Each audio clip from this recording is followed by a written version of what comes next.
Hello and welcome to Everyday Eternal number 120, your favorite, most deceptively named bi-weekly Legacy podcast. Today's show is brought to you by our brand new Patreon supporters, Alex Cavaliere and Jake Cartwright. If you want to support the running of the show directly, you can support us on patreon.com/everydayeternal. Wow, this month went by really quickly. Dude, I can't believe that we're already almost at the end of March. Callum, how has it been for you? How are you doing?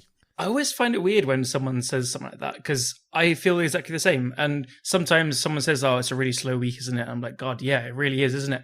And this month has flown past and I've been like massively busy with a bunch of things, but all fun things and all nice things. But I've just had no time to like stop to complain about things. So it's gone so fast. I don't know. It's great. That sounds amazing. Yeah, I didn't even think of it like that. I'm just like, yep. It makes complete sense to me. And then it's the end of the month and all of a sudden you get a lot of money again. Yes. I love the end of the month because it means there's money coming in. Exactly. I was actually thinking the other day, it's like February only has like 28 months. I wonder if at some point people will be like, you know what? We're going to pay our employees less in February because it's a shorter month. I'm sure some companies tried. Oh man, that would be so shitty. Well, I guess it's a real thing outside salaries, right? If you're just paid by the day or hour or whatever. Yeah. Basically, like contracts over here are by the month, but overall, like it's really just an administrative thing. If you think about your salary as by the year, then that's just what it is. Yeah, it'd be weird. Well, what have you been up to this month? You've had all 5 minutes of this month to do stuff. Yeah, tons of stuff, mostly happening in Kenya. I'm so excited because I put together two groups. It's called a fam trip. So maybe I already talked about this on the last cast because it's quite a long process to make it work. But now we got it in place now. So the first group is going to come in June. And the second group is going to come by the end of October, beginning of November. And the very best thing that I never imagined I could ever make happen is that I secured free safaris for both of them. And not only free safaris at whatever your run-of-the-mill camp, free safaris at one of the best camps in Masai Mara, and free safaris at one of the best camps in Lumo Conservancy. And holy shit, did I never expect that to work out, especially since I asked for 3 nights in Masai Mara, which is like unheard of. But yeah, I have been sending them a lot of people over the years. So I guess... Oh, you mean free safaris for you?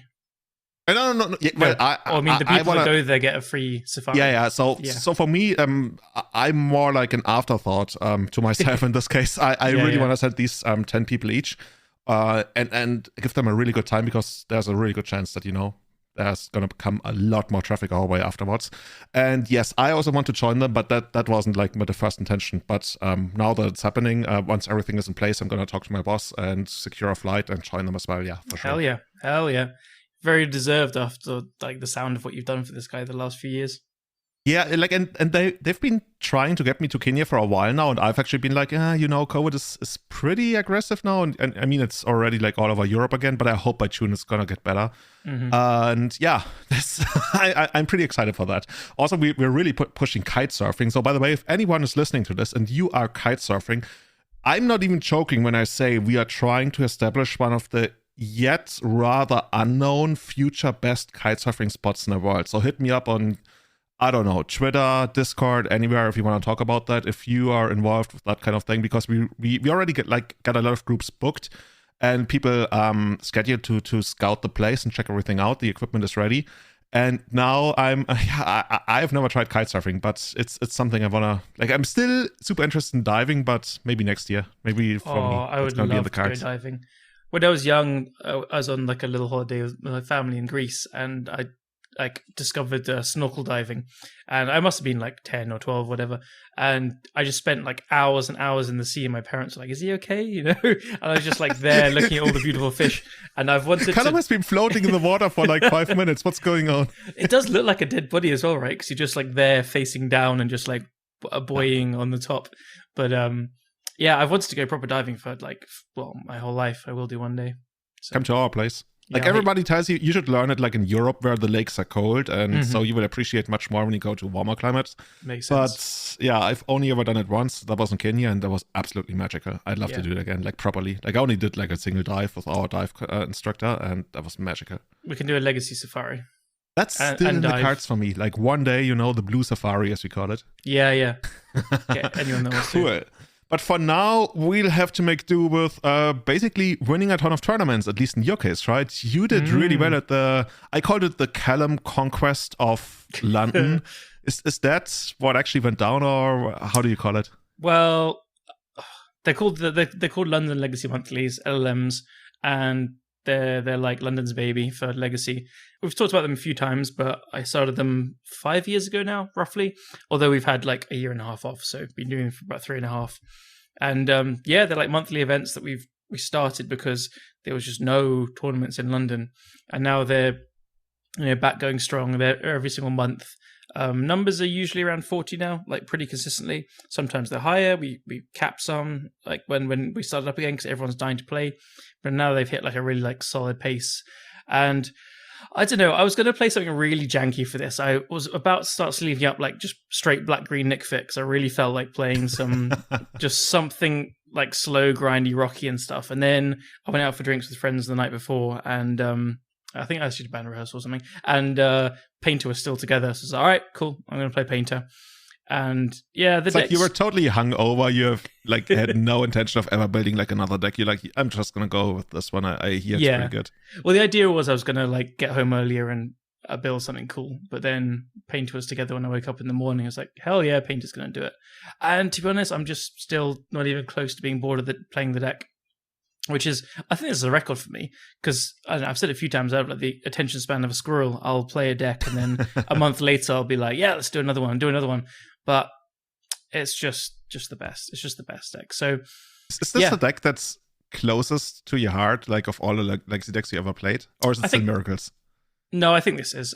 I still absolutely feel like a little bit of imposter syndrome, because the real Painter players have been playing for like so long and they are so diehard, and they are very, very good with the deck as well. So I still feel like I'm kind of new to it and stuff. I've only really been playing it the last 1.5 to 2 years. Wait, you're gatekeeping yourself out of Painter? Like, is that how it works? I don't know. I'm just aware of like there's a lot of people. I look up to people like Jack Kitchen and stuff, and I don't know, they've just like stuck with it.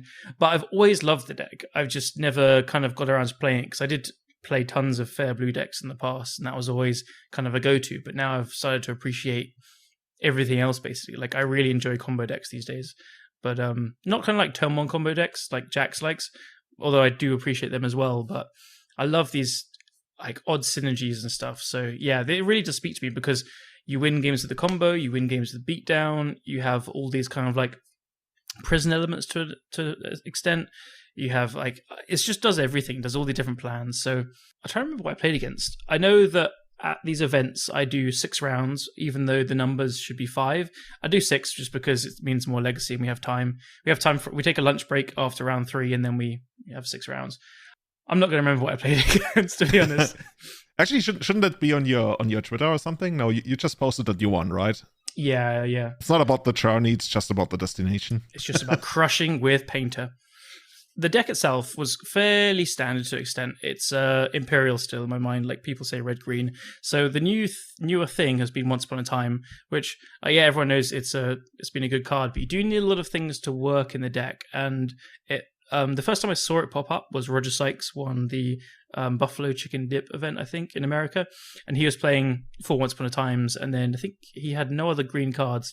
And then recently, upon like talking about it in the Discord, I found out that one of the guys there called Daize, Daize, I'm not sure how to pronounce it exactly, he messaged Roger like a year ago saying, hey, since you play very creature-centric decks, because Roger likes to play with Magmatic Channeler and stuff as well, why didn't you try Once Upon a Time?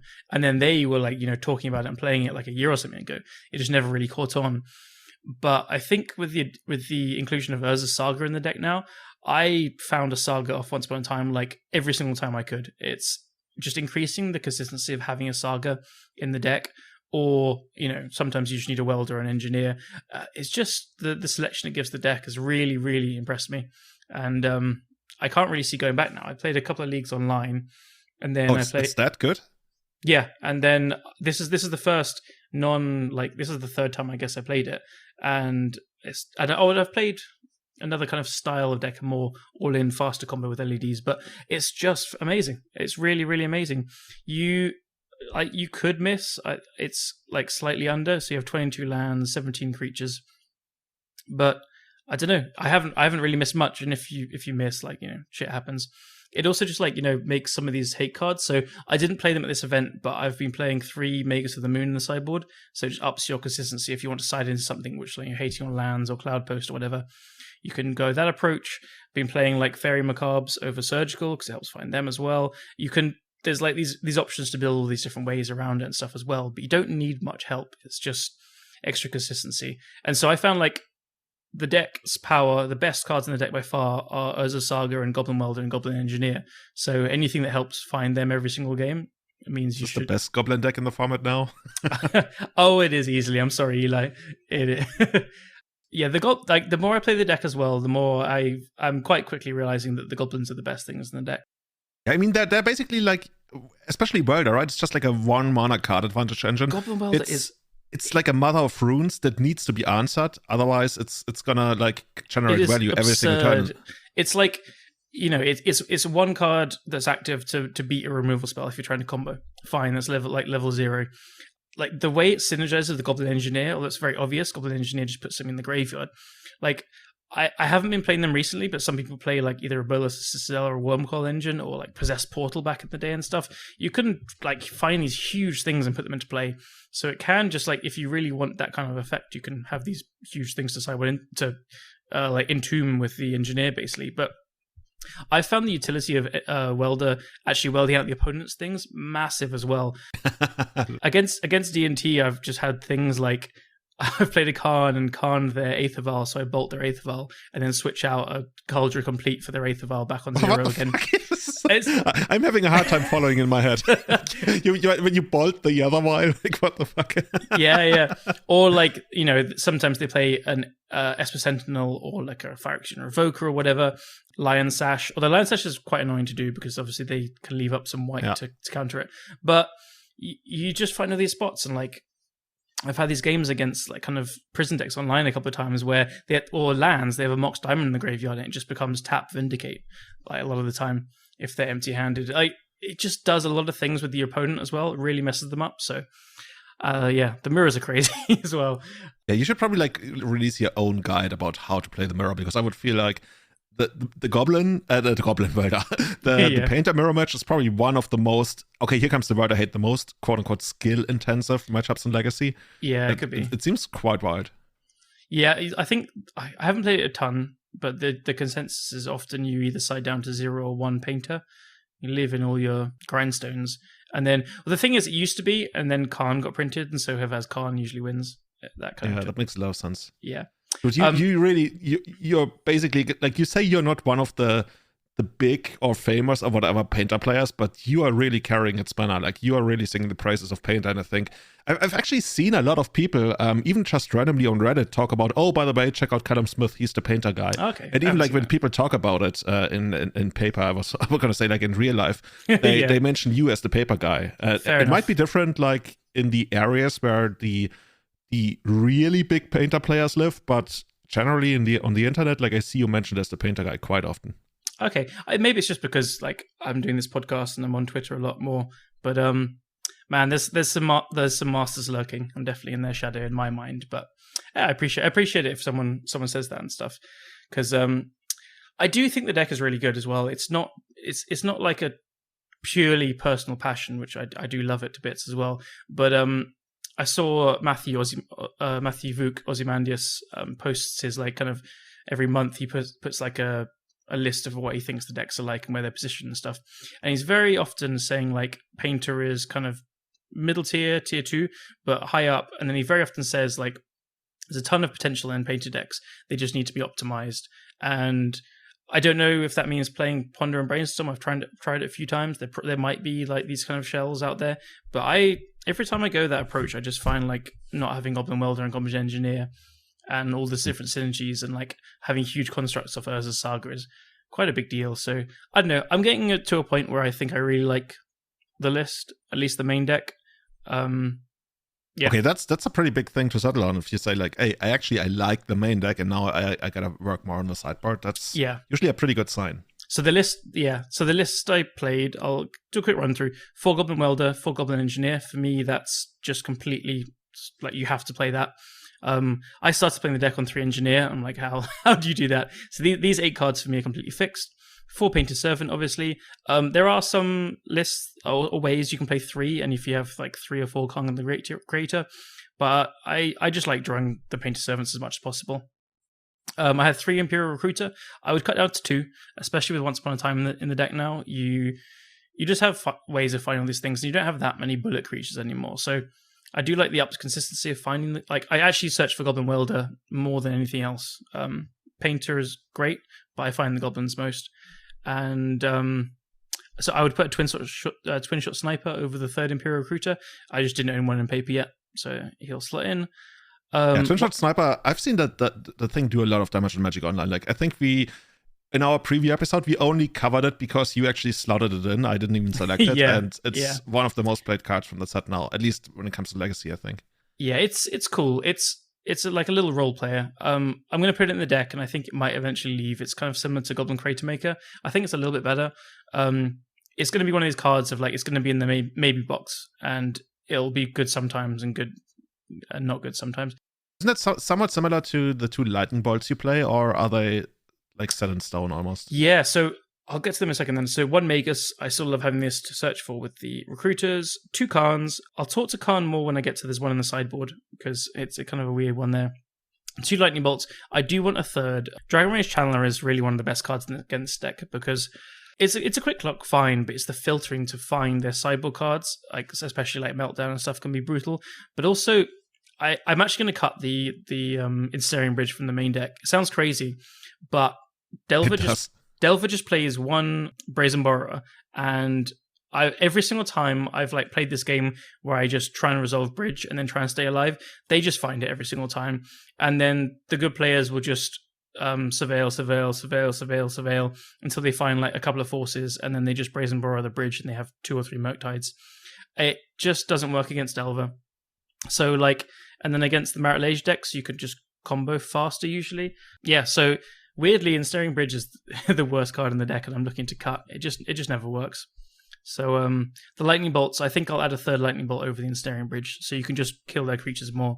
With 3 bolts. So you're basically looking to add the 3rd Lightning Bolt and the Twin Shot Sniper over the 3rd Imperial Recruiter, so a lot more removal actually. Yeah, I think so. I think that's a better way of doing it. You just kill Delver's creatures or like D&T's creatures and stuff. Like the bridge is just not a long-term game plan. You can't rely on it.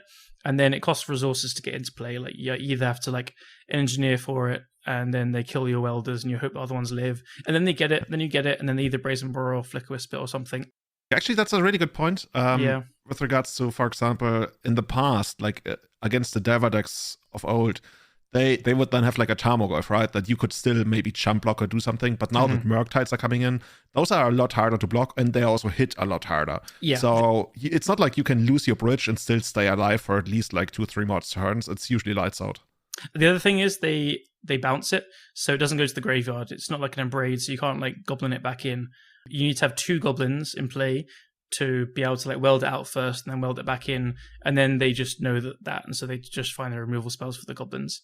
Yeah, so it's just not a good plan. It's a shame. Like when Ragavan was legal, there was no borrowers. I played 3 bridges main deck just because you play it and you win. That's as simple as that.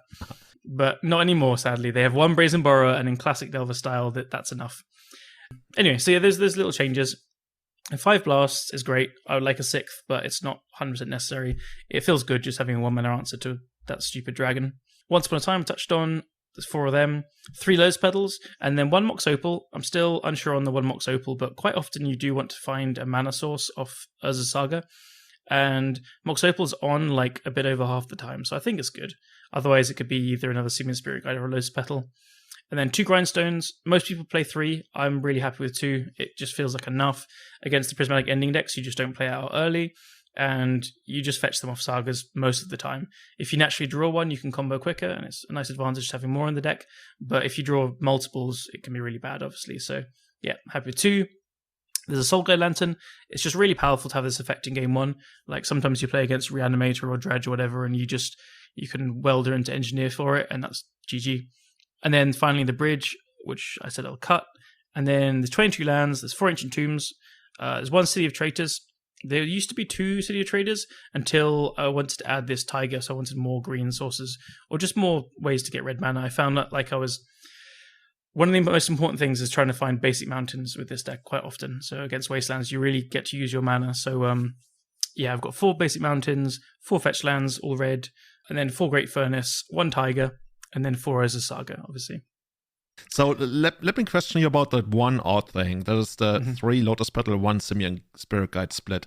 Is that because Simian Spirit Guide provides the surprise effect when you know what we call Monkey Blast something with Pyroblast? It's to recruiter for most of the time. If you have like a hand with, say, a red source and an Ancient Tomb and then a Karn, and you have a recruiter, it's like a pretty common thing to play turn 2 recruiter, and then you find your 4th mana or your extra mana to play around days. The information is revealed. The surprise effect is really nice, and in Delver now is obviously heavily represented, but not to the extent that I could see going to like 2 Lotus Petal and 2 Simian Spirit Guide, but the Lotus Petal being an artifact is just way, way better.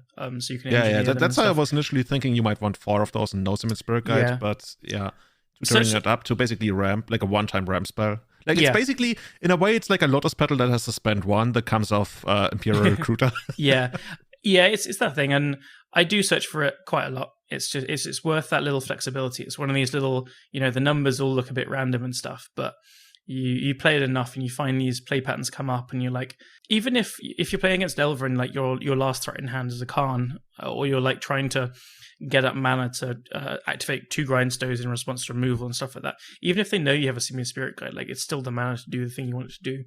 So it's it very often comes like that, or you just get to like play a card, use your mana and search for it and leave up a blast, or against a combo deck or something. And I'll promise I have cast the Simian Spirit Guide quite a lot and attacked with it. It really happens. Like, no joke. Monkey, get in there. Yeah, I think I beat like a Bug Ninjas deck on the weekend by us just like trading resources. I have loads of removal, they have loads of removal, and the monkey attacked for like 10. He played 3 Thoughtseizers and finally just died to random beats. So yeah. Oh man. You know how there's this eternal discussion going on between you and Marius, and I'm usually like the proxy forwarding messages. Like we should really get Marius into the Discord actually, now that I think about it. Yes. And Marius think it's absolute blasphemy that you're not playing 4 copies of Karn. Can you tell us more about that? It's just, so Karn, okay, so I have 1 in the sideboard as well, and I do get asked about that. Karn is an incredible card in the deck, but it's not like a necessary card. It's not, it can find a Grindstone, or I know he plays 3 Painters in 1 in the sideboard as well. You can find it, but he goes a different route. It's a very different playstyle. He plays 4 Blood Suns and 4 City of Traitors. It's a pretty good combo together. I did try it online. I just found that the Blood Suns didn't do a ton when I wanted them to, and I don't think this is a great Blood Moon deck either. I do have a couple in the sideboard, but I like them to be Maguses. It's just for like some really bad matchups, like Cloud Post, I think can be pretty tough. So I don't know. I'm interested in trying out less Urza Sagas. I don't know if he plays any now. He doesn't play any. He still doesn't believe in the card, which is that's the one weird part in the discussion, because I can't have a discussion about Legacy right now with a non-believer in Urza Saga. Even though like I know why he doesn't play it, but holy shit, does that card shape everything. What I will say is, in this deck, again, just playing more over time, is I find that I don't make constructs. I make constructs less and less the more I play the deck. That sounds like you had a bad habit of making constructs, and you're like, you're making less of them now. I'm weaning off it. The constructs hit me hard. Obviously, you do make them against control and slower matchups, and sometimes you just have these hands. So I had the win in for the tournament was against D&T, and game 3, my hand was like 2 Urza Sagas, an Ancient Tomb, a Lotus Petal, and a Bolt, and then other lands. I was like, yeah, snap keep. So turn 1 Urza Saga, turn 2 Ancient Tomb, and that just feels so good. And then I had like Great Furnace and a couple of Lotus Petals, and I was making a 6/6s and 7/7s and attacking them, and his hand was all like Thalia and Revoker and stuff, and he just got beaten down. As simple as that. So it happens, but I find one of my favorite things is, if you know the matchup, if it's not like a why I think I've beaten 8 casts so many times. You just play like turn 1 Saga, turn 2 Painter, and they're dead. Like you go and fetch the grindstone, and you float the mana, and they're dead next turn. That's it. In the final, in game 3, I had turn 1 Saga, Lotus Petal, Painter. They forced it. Turn 2 second land, Painter. Didn't have the Force of Will, and then that was it. Very, very skill game, you know. So I just find like I play Saga turn 1 or turn 2 very often, and just go and get a grindstone and combo quickly. So. Oh man, I'm already feeling it again. Like every time we talk, I want to play the deck. I want to play Painter again now. You know what I love the most about Painter, by the way? Even not just like from a gameplay perspective, but from an overall perspective. Can you guess?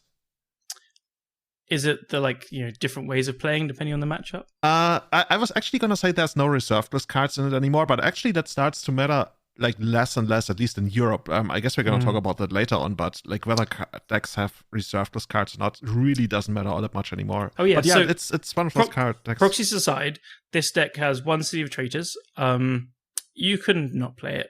It's really good, and I would now play 1. This is by choice. I do have more. Oh yeah, true. I totally forgot about the city. Yeah, if you don't want to play a city, if you don't have one, just play another fetch land instead. It's really not going to make or break it. You could play Lotus Petal instead, actually. I've foregone Lion's Eye Diamond. I've just chosen not to play one. I don't think it's necessary. I sometimes do online, like there's different builds with it. But no, you can play this without the reserve list, definitely. It's so cool, man. Yeah. By the way, you there's one more card you have to tell us about, because otherwise people are going to be asking about it quite a lot. Mm-hmm. You know which one? The Gigantha. Oh, yes. Exactly. Thanks for reminding me. People do not play Gigantha. A little bit of the reasoning is because everyone at these tournaments knows that I play Painter and reasonably expect me to just keep playing it until I try something else. And so Gigantha basically says, if you reveal this at the beginning of the game, you're telling your opponent you're not playing Force of Will or Chalice of the Void. So that's really, really bad. So my idea was, if I was going to play Gigantha online, I was going to not reveal it game 1, and then game 2 and 3, you can reveal it because they know what you're playing by then. And it's just a bit of extra value. Like, the only card in the deck in this 75 anyway that stops you being able to play it is the Pyrokinesis in the sideboard. So it was quite funny playing against like Delver and D&T, and I reveal it game 1, and then game 2 I don't reveal it, and they're like, oh, you forgot to reveal it. It's like, no, I didn't. But yeah, it's just a waste of a sideboard slot. Basically, I put it into my hand once and I got thought seized. It would have been okay in that game, to be fair. And then the other times, you have things to do with your mana. You're casting cards, especially with like recruiters in the deck and sagas to activate and like just things to cast. You just have things to do with your mana. You flood out once or twice, but not a lot. So yeah, it's just not. The sideboard slots are worth a lot because first of all, you have a Khan Wishboard, and after that, you do have some problematic matchups and some cards you need for that. So, yeah, I wouldn't recommend that. It's a nice troll card. Like, I kind of like that you could reveal it in the first game, but then you don't. Like, how bad does your commander have to be that you don't really want to reveal it, like, even when you could? Yeah, I was thinking that. And then, like, you sideboard in Pyrokinesis, you don't reveal it game 2, and then probably game 3 as well. It's just don't play it. I was going to say, so the Khans, you asked me though. So it's not good against Delver, I think. It's just too clunky. Sometimes, obviously, you play a control game and you have the bolts and the blasts and kill all their creatures, and then Khan's pretty good. Goes and fetches a couple of pieces and stuff. It's pretty cool. But like, I've lost so many games against Delver where like I draw 2 Khans and I can't, like, I just try and cast them. They obviously easily get dazed, and they're just not good cards there. But it's so good in some matchups, like 8 cast, the Mirror, obviously, Death and Taxes especially. And it's my game plan against like Storm decks, like not necessarily Doomsday, but I do bring it in there. But like the Epic Storm and Ad Nauseam Tendrils, my whole game plan is resolve a Khan. So I wanted 3 in the 75, and I usually just played 3 main deck, but I realized like I could actually just have 1 as a sideboard card. So that's why he's there. I think it makes sense to me, and I'll keep trying that. I have got some comments on how few artifacts there are in the sideboard, and they're actually mostly just to sideboard in for as a Saga or Goblin Engineers. I found that Khan, like, you don't need a Lattice, you don't need like these Sky Sovereigns or these big things, you don't need this stuff. He basically finds Liquid Metal Coating or Grindstone or Pithy Needle or Tormod Script every single time I was playing it. So that's the artifacts in the sideboard now. And at the end, Torpor Orb. So there's 2 Torpor Orbs because I want to fight against Death and Taxes and Doomsday. It is just your whole game plan. So you sideboard in to Engineer for, and you leave 1 in the sideboard to Khan for. That's smart. Otherwise, I just side all the other artifacts in, basically. Cool. So I think that covers it mostly. So I'm going to hopefully get everyone playing Painter and like, yeah, I think this deck is getting to be like in a pretty good spot. But I'll keep jamming it. Like if I went to tournaments soon, I'll definitely be playing it. I believe in it enough to play in big events and like at a GP and stuff. So that'd be cool. Awesome. Should we go over the people who apparently didn't play Painter in the Legacy Yes. Monthly?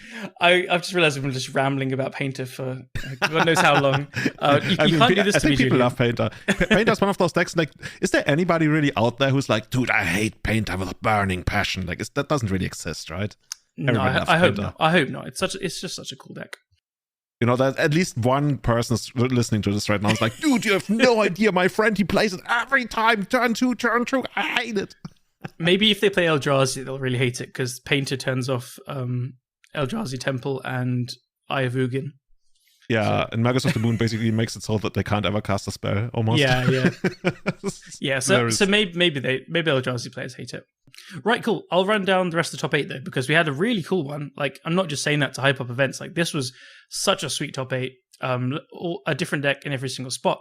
So in second place, we had Stephen Walsh playing 8cast. I want to give him a special shout out because it was his first time at one of these events, and he was just lovely to play with, lovely to meet. And I think he said he's like newer to Legacy as well. He didn't come in with like high expectations, but he just crushed it, man. He lost one game in the Swiss, but then won out, I think. Maybe he ID'd the last round. Either way, he just did really well. And watching his games, he played really well as well. He was using the deck list, the 8cast deck list of the guy that won a bunch of challenges in a row that we'll cover quite soon as well. Really cool to see Stephen do well here. He'll be back, hopefully. You actually crushed the Cinderella story. He would have gone all the way.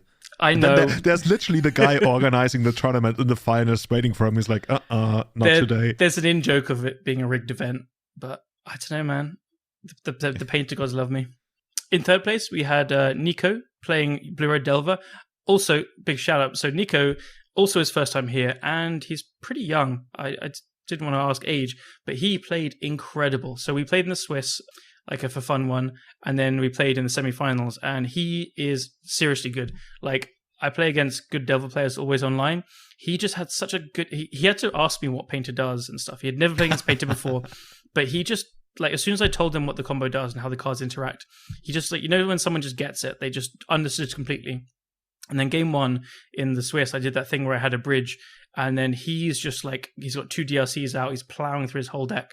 And then finally he goes to bounce it with 2 Murktides in play, and I try and blast it, and he has the force. And he was like, God, yeah, I had the... And I was like, oh, you just found the Brazen Borrower, it took you a while. He's like, no, I had it the whole time, I was waiting to find a force as well. You, like, just gets it. So smart. Yeah, so he is really good. We'll see more of him, definitely. That's so cool, right? Every time you play against somebody you've never seen in paper, and they're like super young, and they have to ask you about rather known legacy cards, right? Yeah. And they are playing Delver, you know they are killers. They are stone cold killers. I know I'm going to lose to him loads in the future. It's one of those things. You're just like, yep. Cool. So hopefully you see more of Nico. In fourth place, we had Chris Grimsey playing Ant, proper old school Ant. Well, it's actually, so it's got two burning wishes. So it's kind of like the demonic tutors, I think. So shout out to Chris. He comes to basically every event. Love to see him top 8ing. He's just awesome. Fifth place, we have Daniel Jovic playing Jeskai Good Stuff, I called. So I wasn't sure what to call it. It's like actually Jeskai Tempo Control. It's just like Jeskai Good cards. Nobody's really sure what to call Jeskai decks these days. It's like all the good cards with a bunch of removal and Planeswalkers, and then Murktides and Mentors. It looked pretty potent. He had some games where you just slam a Mentor and then go off, and Murktide can obviously do a similar thing. Okay, so he was much more aggressive, so it's not like the Days Undoing thing. No. It's going to the face. Yeah, so he's got 2 Snapcaster, 2 Mentor, 3 Murktide, and then 3 Narset, 3 Teferi. 0 Days Undoing, so 1 Dress Down, then a bunch of normal stuff. When Ragamon was banned, this was the kind of Jeskai deck I ran into in Magic Online like right afterwards, and I felt like, this could actually be really good. Yeah, like, this has so much removal, such an insane amount of removal, and it still gets to play Murktide, which is basically the best creature right now. Yeah. It's I don't know. Maybe there's more to it. I mean, it probably still gets wrecked by some stuff that I'm not considering right now. But I always had a feeling ever since I saw that deck after Ragavan ban, that's like basically what you just described, right? Jeskai Good Stuff, Jeskai mid range, whatever could be an okay spot. Yeah. I think it looks great to me. Then 6th place we had you're gonna have to give me your first impressions. We have Sean Goddard, who, if people don't know, he's like, does well in every big event. He was at the Mox last month or something. He always plays Blue Red Delver. He just always plays the best deck, and he always wins massive events in the UK. And his friends said, we are really sick of you having to do well and winning or coming second. We have to wait around in the car to drive back. So they built him a deck, and he agreed to play it. So they built him Esper Lutri. And obviously he still top-8'd. Oh god! And for those who don't know, by the way, I actually had to look it up again because I almost couldn't believe it. Because I remembered Lutri as the companion that basically says you can't play more of one card that's the same, right? Other than, I guess, basic land, no, non-land permanents. It says. Yeah. So it's basically like an EDH deck except for non-lands, except for lands. Man, I have a way of badly explaining things. That should be like an own YouTube show for that. It's like EDH, apart from you can play lots of lands that you want. So yeah, I've got the deck list in front of me. It's basically Esper mid-range with loads of good cards, and then there's like a Stifle and a Spell Pierce and a Thought Scour. There's the Wandering Emperor, there's a Jace, Teferi, Liliana, Murktide, Timeless Dragon, Spellseeker, Hull Breacher. he has a Gerard's Verdict in the deck. Wait, Gerard's Verdict? Yeah. Wait. Isn't that the discard spell? Yeah, from Apocalypse. The last time I've seen that one was literally 15 years ago. Yeah. And I think, let me guess, I think if the opponent, it's 3 mana and or is it 2 mana? No, and the opponent it's a black and white, and target player has to discard 2 cards, and you gain 3 life for each land card discarded this way. Yeah. I think he said he cast it on himself against Delver to gain some life. It was pretty cool. So this is how out of the box thinking. This is how you top 8 with Esper Lutri, like these kind of plays. So people ask him, hey, what is Gerard's Verdict for? It's like, oh, it's my life gain spell. yeah. Just discard some of your own lands.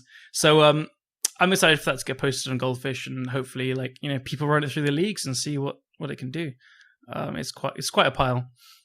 7th place, we have Bant Food Chain, played by Arta. Again, I love all these guys. He has a habit of donating cards into the prize pool whenever he comes to these. So he gave a Recruiter of the Guard, and we gave that to 9th place for coming 9th on Breakers. That's very cool. What? And finally, we have the boss himself, Ethan Richards, playing Goblins, Ignoble Goblins, because with the Ignoble Hierarch. And in case you don't know, this is Boss Krenko. So the real Goblin King, after Eli, obviously.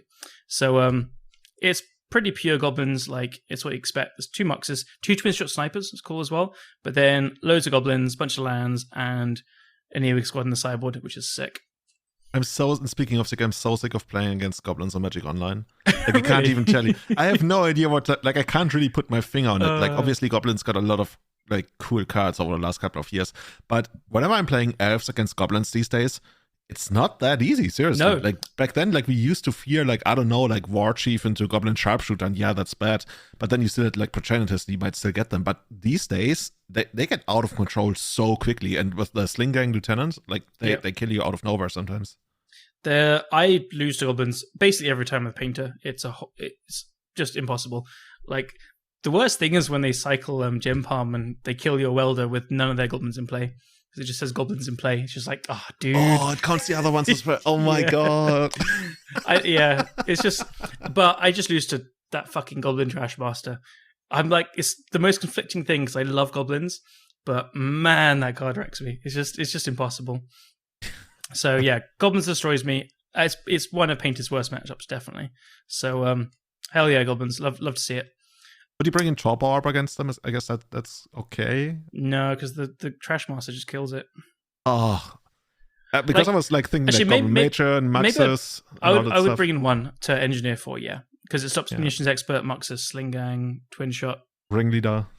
Yeah, I would bring in one, because then it stops the Matroning for.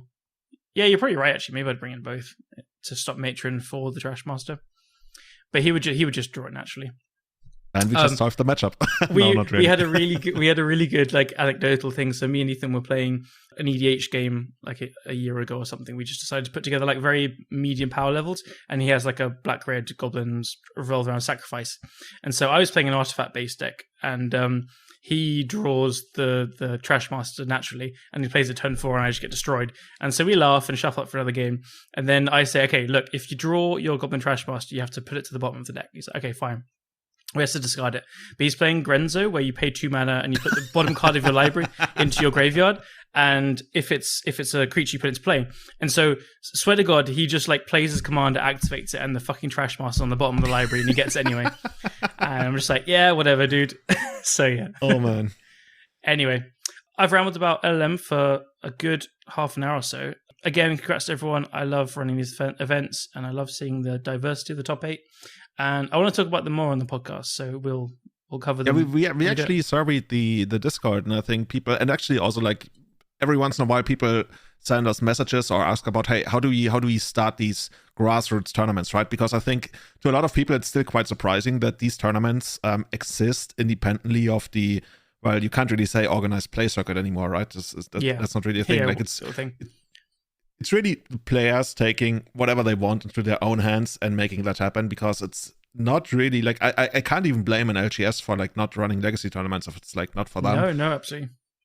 But yeah, we want to make that happen, and in your case and in the case of like here in Freising, it really happened, and it's such a big thing, and I think we might actually talk about that on maybe even the next episode. Yeah, I reckon let's say pretty likely the next episode we'll go through our experiences playing them, running them, and then I'll get a bunch of notes together compiling, how you can do it yourselves and my advice, because I've made a bunch of mistakes along the way.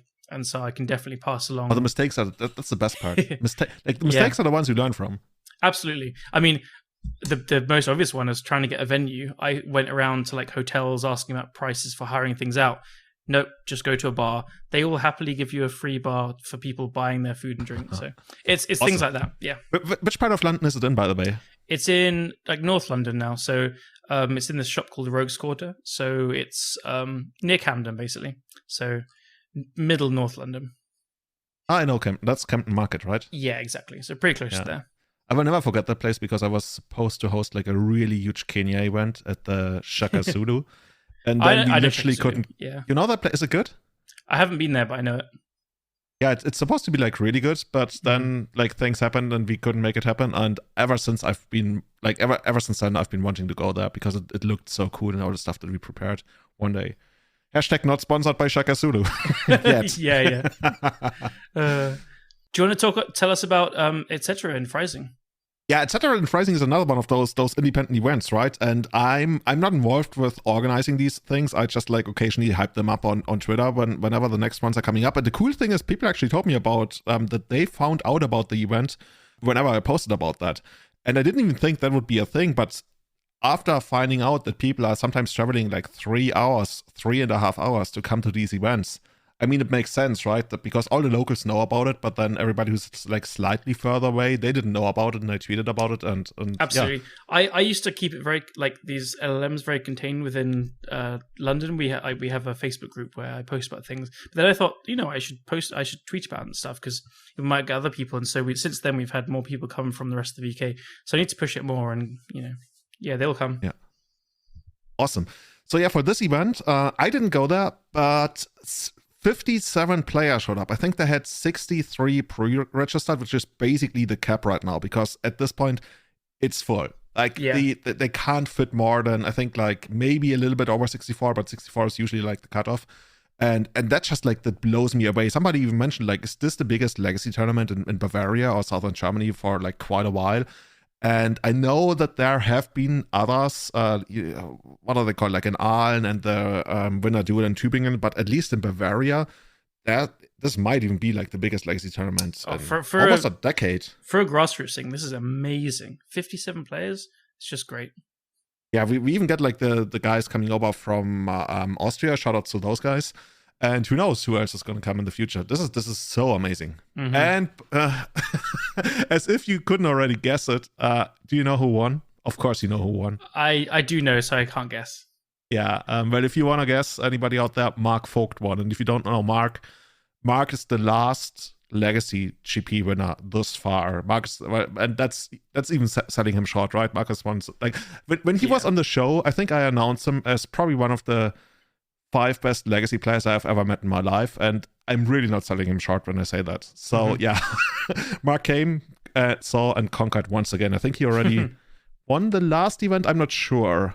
But he does really well in these events. And he played 4-color red. I guess that's what we call it now. The basically Barn deck splashing red for Pyroblasts and Static Caster. Mm-hmm. And yeah, looking at the deck list, it's pretty straightforward. I think the one cool thing that he's been playing for quite a while is Archmage's Charm. He loves that like card. The flex slot. Yeah. Even when we had him on the podcast, like it feels like a year ago, he was talking about that card and how he targets Doomsday players all the time and stuff. Doom players. Yeah. God damn it. The other thing that jumps out to me in his deck is he has 3 Force of Negation main deck. I feel like that's been like dropping off a bit in control decks. Yeah. It's basically like the 7 Force package, right? People used to do that a year or so ago or even longer ago, but I haven't really seen it all much ever since. Does Anorak still play like 7 Forces main? I think he plays 2, maybe 1. But he's so busy traveling the world and like bringing his paper coverage, nobody really knows at this point. Oh, what he does is so good. Yeah. That's true. Yeah, but actually, let me see how many libraries. He plays 2 libraries. Yeah. I mean, this is also something that we're probably going to talk about when it comes to 8-cast. Like, the more insane card advantage you have in a deck, the more you can afford to do that, right? That's basically, well, yeah, it makes sense, but you still gotta explain it, I guess. And if you feel like, hey, if I can just like, yeah, I might go down on 2-for-1s, but basically it's a tempo play at that point, and I know that once I get to like the 3rd, 4th, 5th turn and there's nothing scary happening, even if I'm like down a card, I just have so much more power than you do, and this is how I'm gonna get there. I mean, Uro just negates the card disadvantage so much. It gets you. True. It gets you to where Uro is in play, and then you start winning. Yeah. Uro is just like time walk. I think Uro has also become like, you know, most of these decks were playing 3, and Mark's playing 4, and so it's just an easy card to pitch when you have multiples of, and the copies you then play negate the Force of Negation downside. So. Yeah, he's just gone heavier on that aspect, which I think is really good.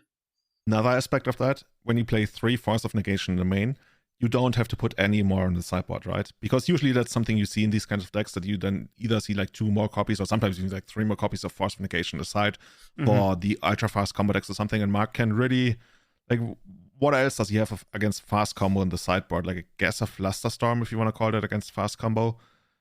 Yeah, the deck's just like, it's just a lot of cards do a bunch of things in a lot of matchups. There's nothing super targeted I see apart from like Meltdown. Yeah, that is Callum written all over it. Yeah. Yeah. He was so scared you might take a flight, right, and try to compete. Well, he knew Marius would be there. That's true. Yeah. But yeah, Mark's not the kind of guy I know to like meet against individual people in these events, at least. No, I don't. But yeah, that's kind of cool. He basically played against Marius in the finals, so we only played a Swiss event. But in the very last round, Mark and Marius were the only ones undefeated. Like, Mark had won every single match, and Marius had almost won every single match, but he had a draw against, I think, some version of Food Chain. So they had to play it out. They couldn't ID or anything like that. So we basically called it the finals, even though Marius didn't end in second place after losing that one. But that was kind of like the feeling of the match, because the winner would take it all. Yeah. And yeah, Marius playing Painter. I think we already went over his list. We already covered it in the previous podcasts. I think the biggest difference, like you already mentioned, is the very different approach to the mana base, and that he plays 4 Ancient Tomb and 4 City of Traders. I think he also plays 4 Lotus Petals and 2 Monkeys. What are they called? Simian Spirit Guides. Yeah. So his mana is, well, I don't know if it's better, but it's a different approach to it, also with the Blood Suns, which make the City of Traders much more playable. And that's also how he can afford the 4 cards. I feel like this deck is a lot worse versus Delver. Maybe he has a different experience, but the way I see it, it's going to be a lot worse versus Delver. But it's going to completely ruffle stomp like random 8 casts, random decks. He'll crush the mirrors if it comes up and stuff like that. Like, fast Khans do just win games, and fast mana wins games as well. So you do just combo people quickly a lot of the time. So yeah, it's just a different setup, and he'll be better at different things. If he doesn't play much Delver, I can see this deck just like crushing almost everything it meets. Yeah. Dude, that's one more reason to play Painter. Like, I already like it when a deck is there, and it's like I mentioned, like, it plays cool Magic, right? But I also like when there's like different takes to it that you can like configure, right? Like how we've had this discussion, for example, about elves in the last 1.5 years, whether you should go more like mid-range or more combo heavy. And you can try to pick the spot where you want to be with the deck at a given meta game. And I guess you can also do that for Painter. It's not super set in stone like, I don't know. You should come into the Discord. Like, Mono White is a real version as well. There's people playing Naya. So, like, I mean, there's a guy playing Seed Time constantly as well. There's Seed Time, the card? Yeah. And, like, it's beating the extra turn card if your opponent played it. Oh, because you got Painter. Yeah. It's so good. Oh man! But this like is one of those cards, that people sometimes randomly find out Scryer for, and they're like, "Why is nobody playing this card in Legacy? What the fuck is going on?" It's pretty nuts in Painter. But like, there's a version like splashing green for Once Upon a Time, Sylvan Library, and like some chokes in the sideboard, and then white for I don't think it plays Oswald, but like Portable Hole and something, and Aethys One Canonist, and then like some Groves and Punishing Fires as well and stuff. There's just so many ways to play it. Come aboard, Julian. Come aboard. Anyway, let me not distract you from the top 8 of Freising. I feel like I'm so on board with so many decks in Legacy because I just love them so much. There's really very few decks that I don't love, and you know which kinds of decks I don't love. Like place. 5-color control. Yeah, that's the one I go to bed with. Like, I have it in my deck box and I take it to bed and I fall asleep. It's like, 5-color control, and tomorrow I'm gonna splash Eldrazi's. Yes. Love it. Cool. So, second place, Philipp Streich. Philipp played, he calls it, he actually picked a proper name. He called it Food Chain Goblins, and then on the decklist he also calls it Mono Abfahrt, which is an hilarious name. See, I just hear Mono Fart. Yeah, it Abfahrt basically means like departure, like mono departure, but Abfahrt basically we say that when you're like ready to go into action. It's like I'm mono going into action, if that makes sense. And Food Chain Goblins, man, what a sick deck. Apparently that's a thing again, right? Oh, and he has 3 Fury as well. That's so good with Food Chain. Oh my god, I hate it so much, man. Be quiet, Elves player. Yeah. Oh my god, can you imagine this? Turn 1 Ignoble Hierarch, and your opponent plays something dumb like a Heritage Druid, and then you just go like turn 2 Food Chain, Fury, pitching whatever the fuck, exile to Food Chain, then cast a Muxus. Oh yes. Yeah, dude, you could also do something like, I don't know, you exile it, you use some of the mana to cast Ringleader, then you get a ton more creatures, then you exile a Ringleader, do something, oh god. Well, you can also just go Matron into Matron, nets your mana each time, and then you grab the Muxus. So stupid. It's so good. I feel like I think I've said I love it twice and I hate it once, so I guess that balances out. It's just the Legacy way. Greedy Immortal. That's another one. Yeah, I guess it works really well with Food Chain. Yeah, indeed. Man, this deck is sick. 4 Cavern of Souls, 4 Ancient Tomb. Oh my god, I love it.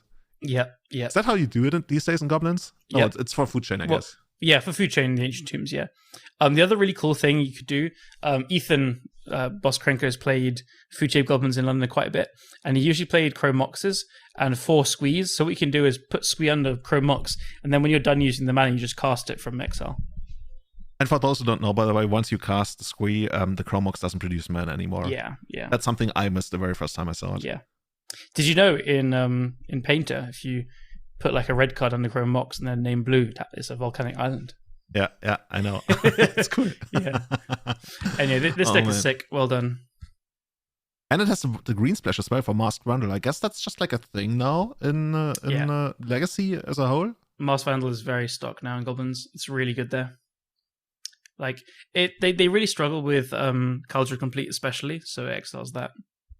What happened to Tin Street Hooligan? I know that doesn't really work with Goblin Warchief, but actually we're not even playing Warchief here anymore. Tin Street Hooligan destroys, and so the problem is... it's not... and the other one exiles? Yeah, Masked Vandal exiles, so exiles Caldra Complete. That makes so much more sense. This is the reason they play it, basically. Because otherwise you have access to Goblin Trashmaster and stuff, or whatever. Crater Maker. Yeah, but they need to exile stuff, so that's why they have it. Cool. So, next place, we got, which place is it? Third place, Richard Grobosch. It's actually, I was going to pronounce him Richard. It's so weird to name German names on English podcast. maybe he's actually English. I have no idea. Richard Grobosch, and he is playing Death in Texas without Yorion. Can you believe it? Oh shit, it is. And 4 Leyline of Sanctity in the sideboard. And 3 Sanctifier and Vec. Yeah, maybe he's a priest or something. He just like yeah, sanctity. Ethos one containment priest. Ethos one sanctitus, deafening yeah, something like that. Stony silence. When you take a vow of, how do you call that, being mute or something? yeah. Man, yeah, this is pretty straightforward, right? I guess it has the new cards. Basically the land that ever since the beginning of time nobody knows how to pronounce. A Ganjo. A Ganjo Castle. Yeah. Ganjo Castle, yeah, but now it's Seat of the Empire. Yeah, that's a good card. It's good in D&T. Very nice. Yeah, one copy of Lion Sash. Yeah, I like seeing 60 card Death and Taxes. It's like, I had a friend reach out saying he's missing a few cards for Yorion. What should he do?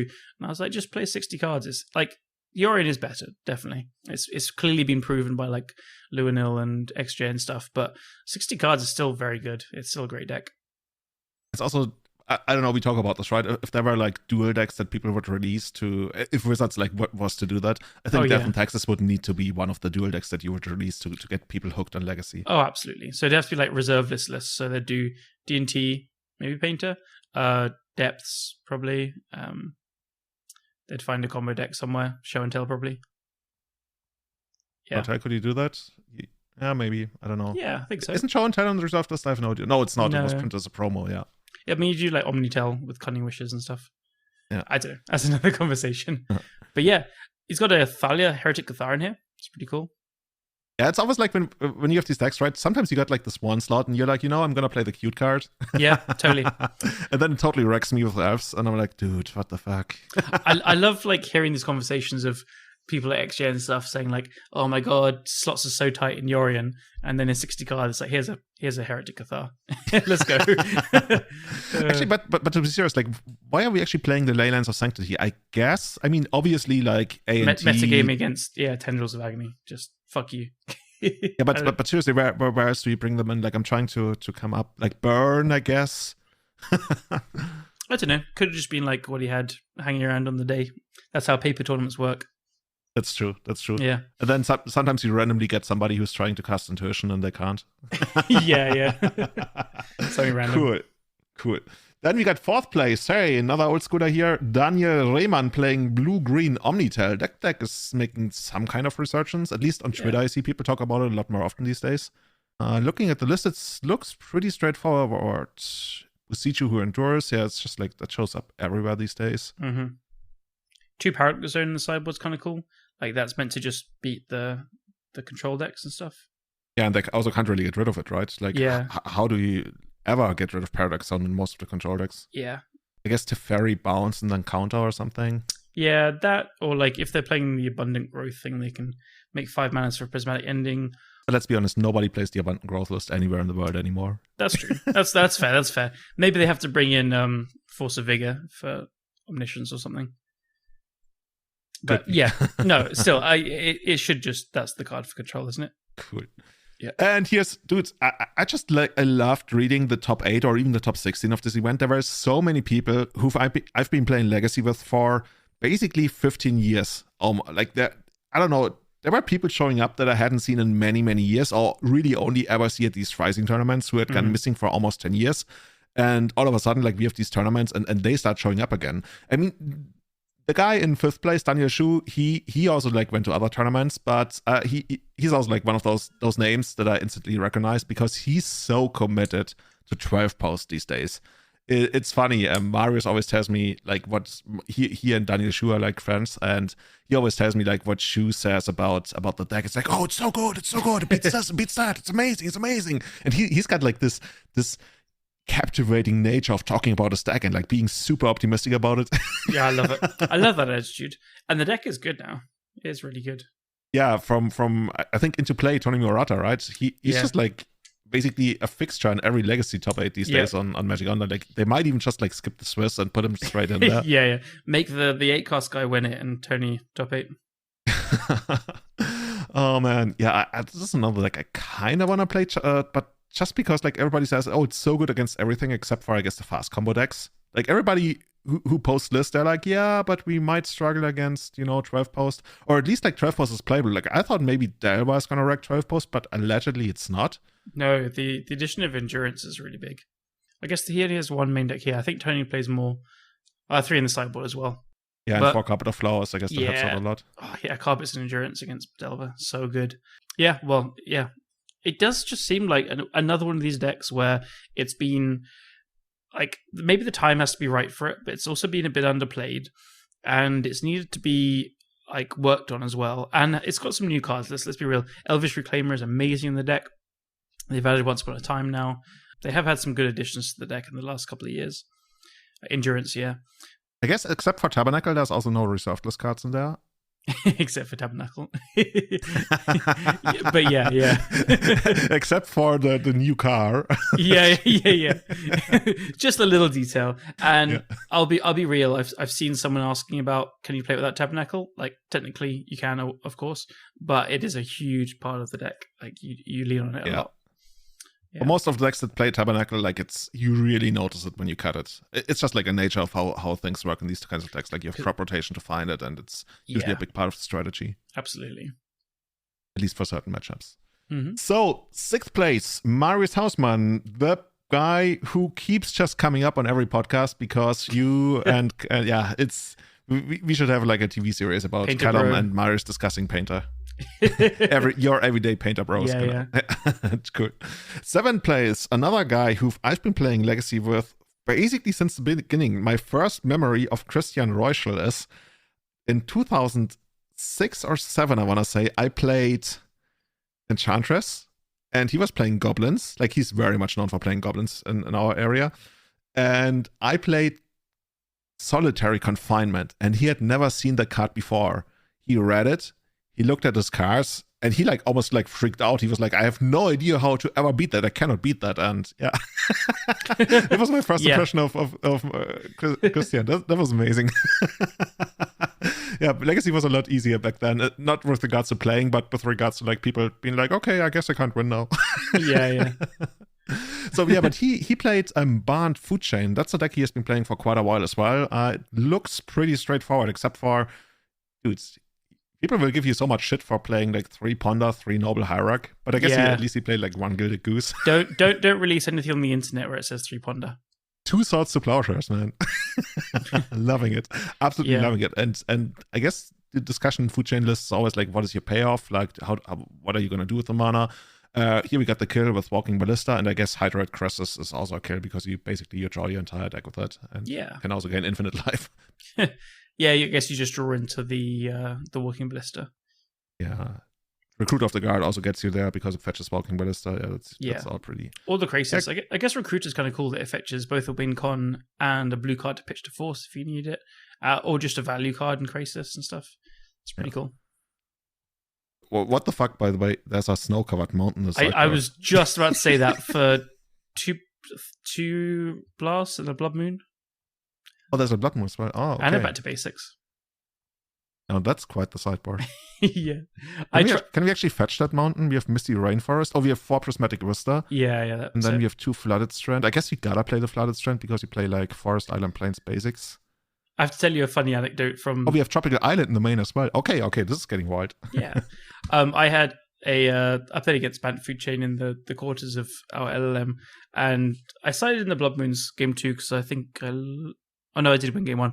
I just thought, I like siding them in if I want to see if they fetch stuff and see if I can take them by surprise. If I do, then I'll side them out for game 3. And in game 2, I don't draw one early, and he just fetches 6 basics, and then I draw one later. And like, holy shit, this is so embarrassing.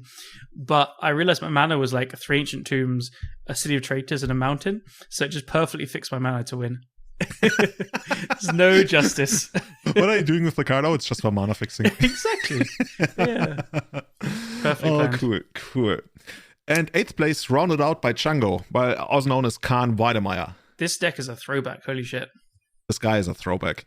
Chango, I think Chango was around when I went to my very first Legacy GP, and then he is literally the guy I didn't see for 10 years, and then he showed up at one of those Legacy tournaments in Freising, and now he's basically been showing up to every single one of them, and he's for his entire life, this guy has been playing Agrolome versions. Nice. I've never seen him play anything except for Agrolome. Like, for literally last 15 years, this guy has been Mox Diamond, turn 1, Dark Confidant, what have you.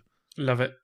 Just a man of his craft. It's also a pretty old school list. Like, it's got Prismatic Ending now on Kaya and Endurance and a Beseju.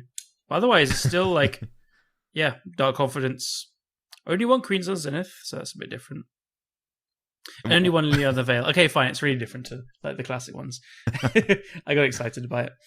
But he's still doing the thing, right? He has like Tranquil Thicket. He can just like randomly generate value with low over time if you let him do his thing. Baron Moore as well. Cabal Pit. He's got the depth combo. All the cool land stuff. Punching Fire still probably still in there, I would guess. Oh yeah. Yep. Two Is of it them. though? Oh yeah, there's two. Yeah. Super cool. I love to see this deck. And still the old thing that everybody did back then, like 2 copies of Thalia in the sideboard. Yeah. There'd always be like 2 Thalia, 2 Aethersworn Canonist. There's a Something one here. like that. Yeah. Man, this is so cool. Like I've seen the pictures of the event, and the thing that blew me away the most is that Bennett, basically one of the guys who runs this, and he tweeted about like the reserved proxies are gonna kill Legacy ? Yeah, I don't think so. Mm-hmm. Yeah. That tweet got like, for a Legacy tweet, right? And he got like 800 likes on that and like 50 retweets or something. It's absolutely insane. I initially didn't even notice how far that went. This is one of these things that like people will see and be like, holy shit, we can just organize our own things in a pub. And it's great. Yeah, I was absolutely blown away. Actually, let me look up how big the Cetera account is on Twitter. Like this, just really to put it into perspective. Like the Cetera account has 63 followers on Twitter. And the tweet about the event got, where is it? I gotta find it again. 868 likes and 53 retweets for an account with 63 followers. This kind of reach is absolutely absurd. It really tells you like how much people liked it, and I'm just blown away. That's crazy picking up, and everyone likes a feel good story. Yeah, and then that very much is what's that. And oh man, I'm just so happy. We definitely got to talk about that. I think Bene also mentioned he would like to come on one of the future episodes to talk about what they have done, because I can only really like look at it from the outside because I've just like been playing there. But they have put in the work over the last, I think, also like something like 4 years or so. So yeah, awesome. Don't expect to like host your next Legacy tournament and all of a sudden like 50 people are gonna show up. But eventually, who knows? It takes time. You need to get a bit of a name, and people need to find out it's going on. So, like our first ones had 15, 20 people, which was awesome for us.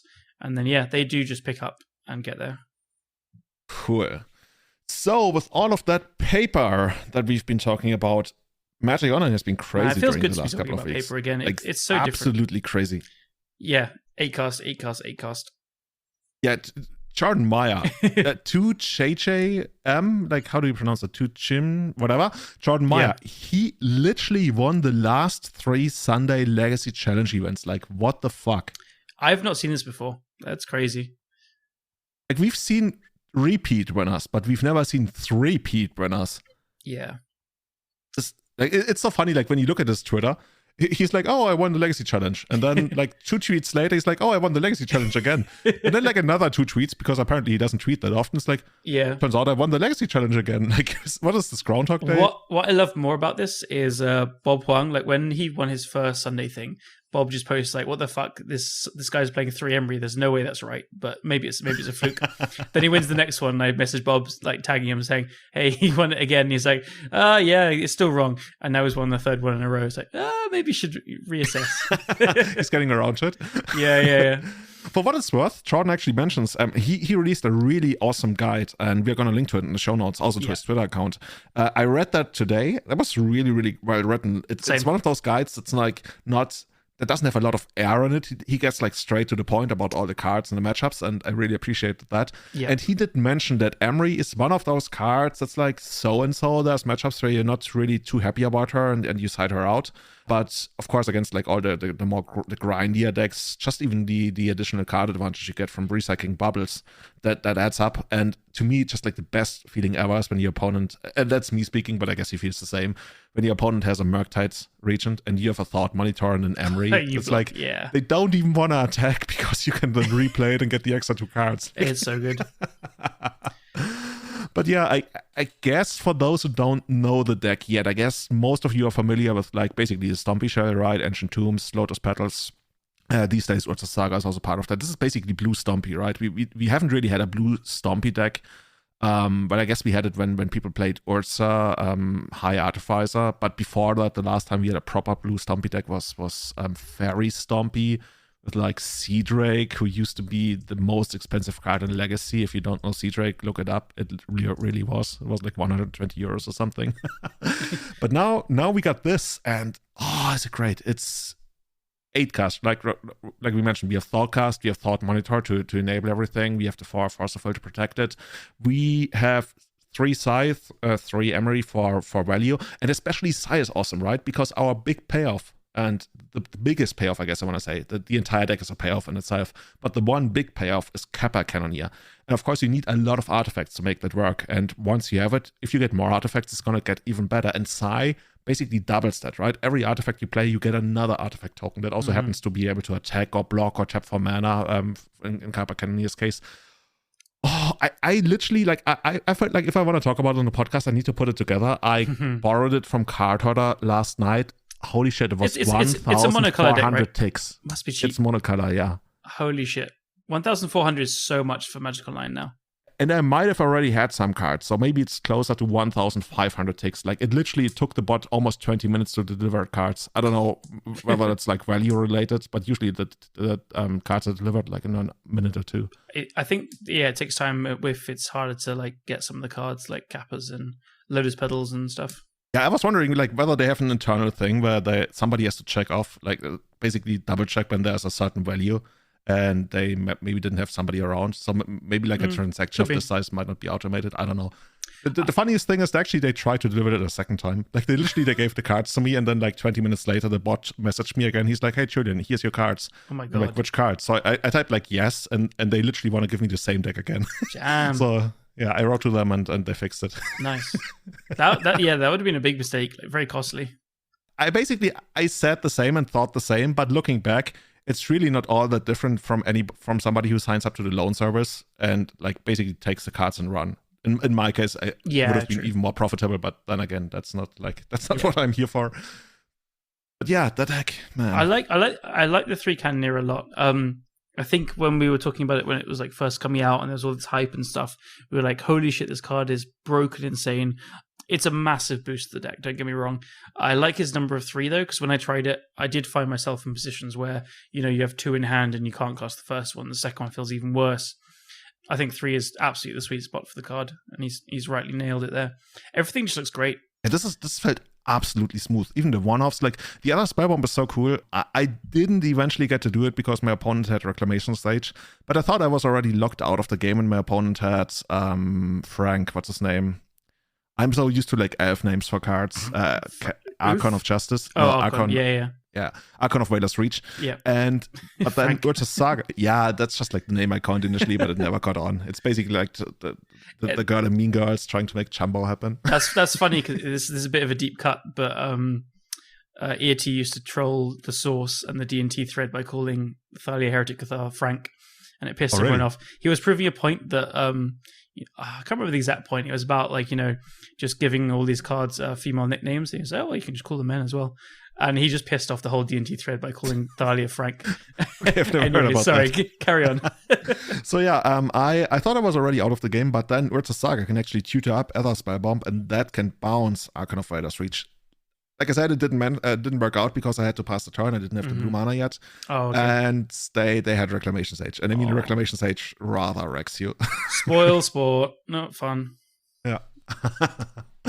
But yeah, this deck, like I said, I only played 1 league. I got wrecked by elves. I got, I think, like turn 2'd by Doomsday twice. Didn't even like get to do a lot of things there. But all the other matches, I felt like I wrecked those decks, like absolutely wrecked those decks. There's just like so many things going on. If you only focus on the Kappa Cannoneer, you're missing like 70% of the value that's going on in these decks.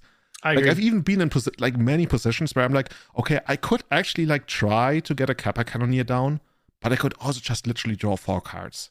And then I drew 4 cards, and the next turn I drew 4 cards again, and I eventually just won with the Saga, and the Kappa Cannoneer was like an afterthought. That's it. I think you win either with Saga or just Concession with this deck most, because people see the writing on the wall, and they're just like, you've got like 7 cards in hand, and they've got like 2 or 3 left because you forced a couple of things, and you have a Chalice in play, and it's just overwhelming. The deck is completely just swarms you with stuff to deal with, and yeah. I like the situation that you described, right? They have 2 cards left and you have 7 after you forced a couple of things. Usually it's like the other way around, but this deck it's spot on. Yeah, it's exactly the play pattern. It's a brutal deck. When the good draws come together as well, it hammers you, man. It just like it's a similar thing. I think these artifact decks have evolved to have a bunch of angles of attack as well. So like here it has force for protection either offensively or defensively. Chalice is amazing. You have the Saga approach, and like the Shadow Spear is especially good against Delver and with just making big constructs. That's your whole plan. Against control, you have all the Thought Casts and the Thought Monitors and Emery. The deck really, really grinds, and that's just one of the biggest things. It just grinds so well. It just keeps drawing cards. And at the same time, you have these blowout draws where you just like go turn 1 Chalice, they have to force it. You're like, okay, whatever. It's like Psy, make a couple of tokens next turn, and then Kappa Cannoneer comes down. It's not like Kappa Cannoneer is not needed. Kappa Cannoneer definitely is needed, especially if you get it down in the early turns where you literally, your opponent, unless they, fight over it on the stack, they won't be able to interact with it for at least like until turn 5 or something for most decks. Yeah. And that's just brutal for a card that can't be blocked. Like Absolutely. Most of the time can't be blocked. Yeah. It's like this extra ham again. Yeah, like it's very uninteractive, and I think when it first spoiled and stuff was coming out, we were looking at ways of playing it with Cavern to like make it uncounterable because it was the only way to interact with it on the stack. But this approach is just like, oh, you countered it? Okay, I'll play another one, or I'll just keep playing threats and I'll keep drawing cards, and I guess I'll play another one. Like, fine, yeah. Here's a sigh. It's absolutely insane. Yeah. So, by the way, something I learned, improvise. I thought I was going to be a smartass. And I would have done that in paper because I wouldn't be aware of it. But on Magic Online, it stops you from doing that. Kappa Cannoneer, improvise. You can't do the old trick where you're like, oh, I tap my Lotus Petal for improvise and then I sacrifice it. No, it doesn't work like Affinity. Yeah, because it literally says in the instructions, right? You can only do it after you are done activating mana abilities, which is like one of the weirdest wordings I've ever seen. But I guess that's how it works. I didn't know it said it like that, but yeah. Yeah.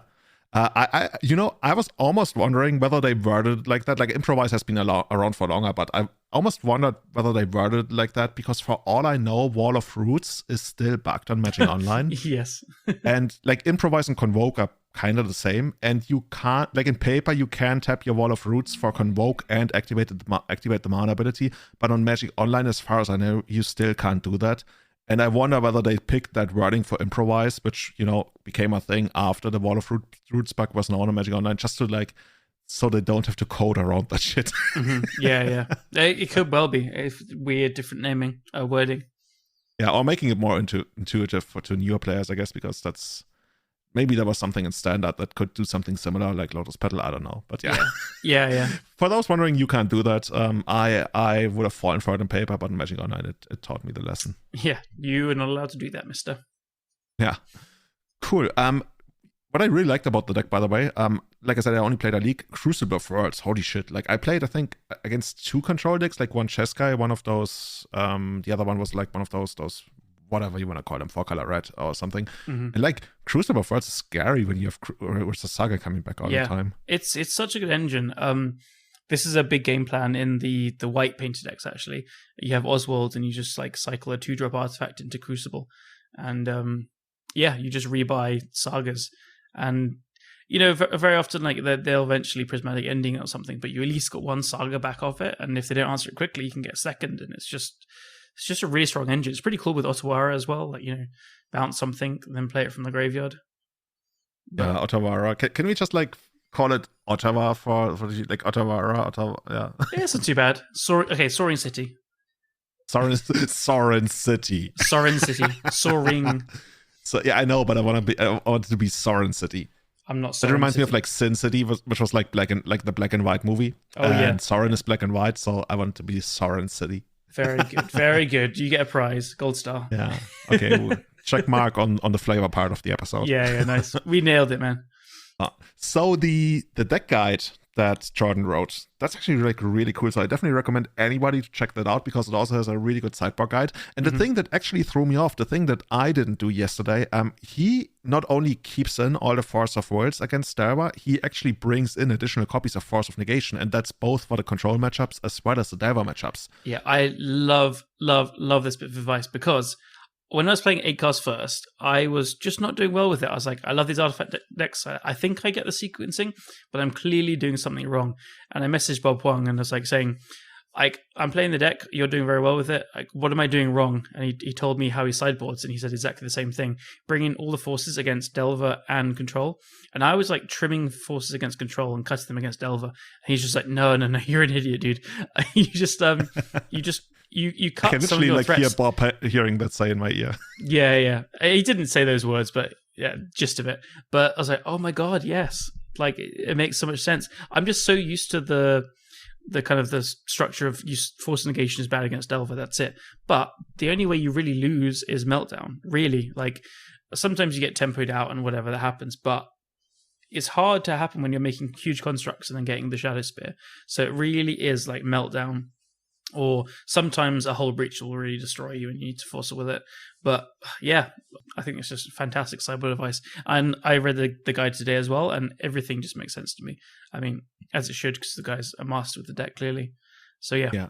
Heavily I like that so much. You know, how I sometimes talk about having cards that do something is important. And usually, like, depending on the matchups, I usually don't count forces as cards that do something. But if this is Meltdown, right, or the counterplay to Meltdown is such an inherently strategic part of your approach to the matchup, then I can be on board with that kind of strategy. Like, I wouldn't be able to tell whether that's right or wrong, right? Like, I would probably rely on people who know more about this than I do. Yeah. Like Jordan, in this case, who knows exactly. a lot more. But I can definitely see that. And I think the one thing that makes it work is the insane card advantage that the deck has. And that's always something I'm looking for when my deck has insane card advantage, but it also makes me usually tap my mana, and I don't have like other like proper instant speed things that interact with what my opponent does. I would love to have pitch counters, because then I can like not only turn those extra cards that I get into not suffering from card advantage after using the pitch counters, right? You turn your card advantage into card parity, and you get tempo out of it. Yeah. And that's what the deck sometimes needs, right? If you untap with this deck after playing Sai, after playing Kappa Cannoneer, it's just like, it goes out of control. Like, I've literally had games where I just go like, okay, 1 blue mana, draw 2 cards, another blue mana, draw 2 cards. Okay, well, Sai, do this, do that, play a bunch of more things. It's like, oh. Yeah, and then when you pass the turn, sorry to interrupt you there, and then when you pass the turn and you have another force up, and you would think like, oh, I've used force on consecutive turns, like I should be in a bad spot. No, you're in an amazing spot. No, you're just like, oh my god, my poor opponent. I actually feel a bit sorry for them. This is brutal, because it's combining exactly what you said, tempo, and it's fast mana as well. So like, those have just struggled to be alongside each other very much, because fast mana often comes at a pretty big price of like, Lowe's Pearl is a one-time use, Ancient Tomb is just colorless mana and it hurts you, Force of Will is card disadvantage. But this is a deck that's just managed to combine the speed and the tempo of free counter magic, and just have this kind of pretty well-oiled machine to mitigate the downsides of both, and just, you know, throw these must-answer threats at you. So here's the question: how do we beat this? How do we beat Jordan? Meltdown. It really is like Meltdown, Collector Roof. Well, I wouldn't even say Collector Roof, because Urza Saga is so good against these kind of null rod effects. It is Meltdown, Seeds of Innocence. I think Supreme Verdicts is actually also very good against the deck.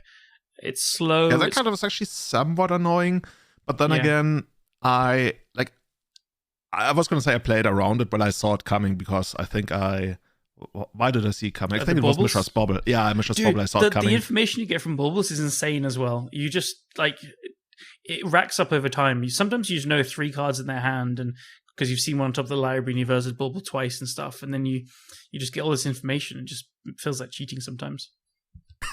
Yeah, you know, if your opponent doesn't know what the card does, and it's like, okay, let me look at the top right, like, what? Again, in the finals I played against 8cast, in game 3, we had like both traded resources. He had forced a couple of things and dismembered a goblin. And then I have a Saga, and I'm like, okay, he's got 2 cards in hand and 1 land and a Mox Opal in play. I was feeling really good about my position, because the Sagas, I was about to untap, play my 3rd land, make a construct, and he draws a Mishra's Bauble and baubles me, and he just puts his head in his hand, and he's like, oh, for fuck's sake, Callum. And I'm like, it's a painter, isn't it? He's like, maybe it's a painter. And lo and behold, it's a painter, and he dies the turn after. So, oh, dude, Yeah. That's amazing. So do you think a lot of people are actually going to play it? By the way, before we move into that, I think in the deck guide, he pointed out that Cloud Post is actually really hard, right? Yeah, it's one of the hardest matchups for the deck. Because this deck does win with damage at the end of the day. Like, it's actually really weak to...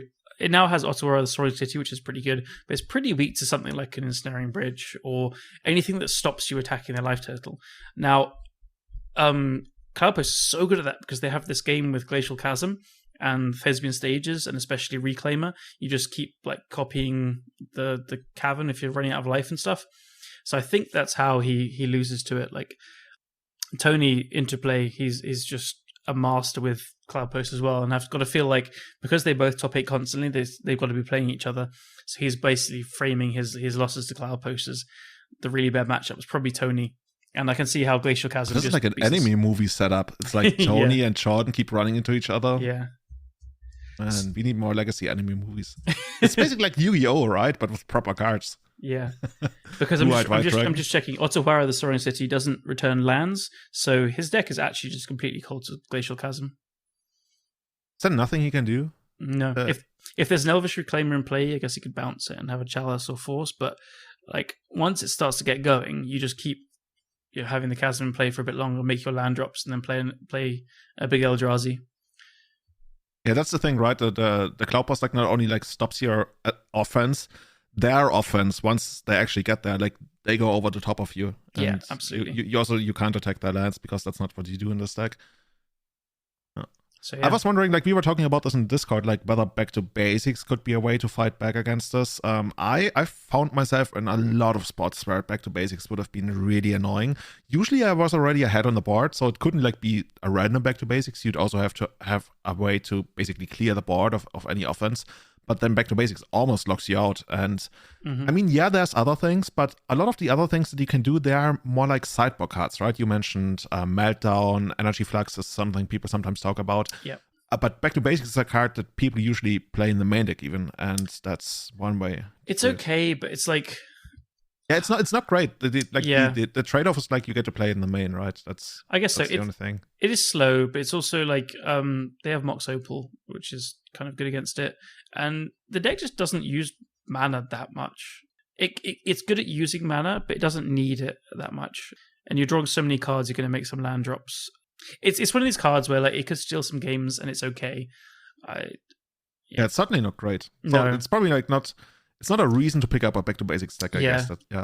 I really do think like Meltdown and Seeds of Innocence are like just the best cards you can have against this.